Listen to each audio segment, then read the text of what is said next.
Hi, I'm Tamir from TadiBrothers, and this video will show you how to calibrate the compass on a full mirror replacement from TadiBrothers. The SKU number of this item is 23339, and this is how we do it. First, make sure your mirror has some kind of 12-volt power source. Once it's on, you should see this little display on, and then you know you're getting power to it. The next thing you want to do is you want to hold down this power button in order to enter the calibration mode.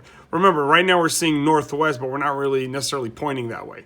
I'm going to show you how to do that. So hold down the power button for a couple of seconds. When you hear the beep, you're there. 1 second here. There you go. And now you're going to see these numbers here moving, right? Your goal is to get the numbers to be exactly the same. I'm going to put up a video here to show you how it is when it's completely off, because we're kind of pointing north here. And then we're going to, and then I'll also show you how to save it. So here we're going to play around with this a little bit.